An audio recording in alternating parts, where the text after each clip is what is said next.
Good morning, John. A while back, you and I made a little video together where I talked about DKMS and how it's very easy to do a little cheek swab, send your DNA to them, and then over the course of several years, about 2% of those people will get an email that says, hey, you are a bone marrow match for a person and you could go and save their life. And a bunch of people sent their cheek swabs in, and our first bone marrow donor has officially arrived. It's a guy named Chris. Hi, my name is Chris. And here he is, getting his bone marrow taken out and being interviewed by the people at DKMS. About 6 months ago, so fall, close to my birthday, I happened to see just a video that mentioned DKMS and the cheek swab as a very easy and accessible option.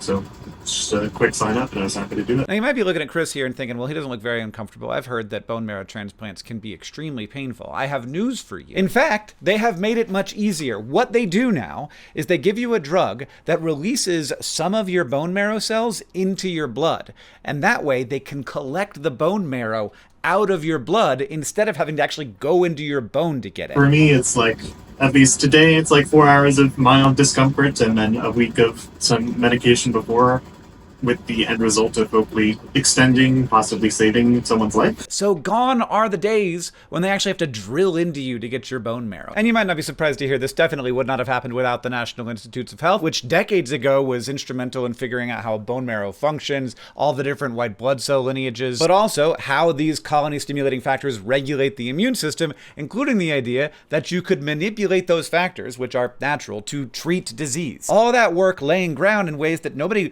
was like trying to develop a pharmaceutical, didn't know how this was going to ever be used in medicine, just trying to understand the human body. That was the foundational work that made it possible to then take those colony stimulating factors, those CSFs, that are naturally produced by the body, and then figure out how to use them in other ways. And then, of course, the NIH's National Cancer Institute was really important in organizing all the clinical trials to test this stuff and make sure that it could be done safely to help people and do good in the world. Why am I talking about why the NIH is important?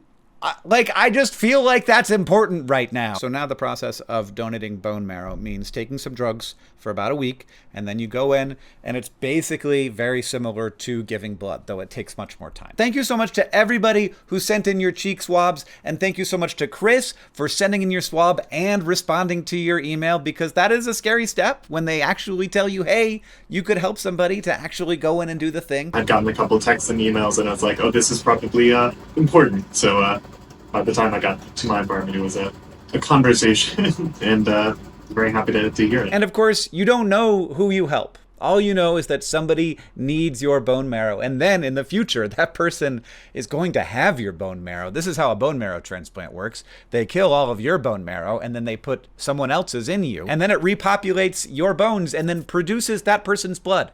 Your bone marrow could produce a person's blood because their bone marrow wasn't producing their blood correctly.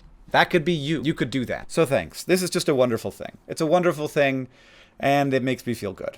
Thanks to everybody who's done research on this over the years. I have a much higher risk for potentially someday needing a bone marrow transplant. But there are many people who need a transplant right now, so the bigger these registries are, the more chance they have of getting a really good match. And a bone marrow transplant isn't necessarily like a match or not a match. There's a sliding scale. So even if they might have a match, there could be a better match. And trust me, it is much better to have a better match. For the recipient, their life is easier and better and probably longer if they find a better match. So check it out, and maybe you can donate, because I can't.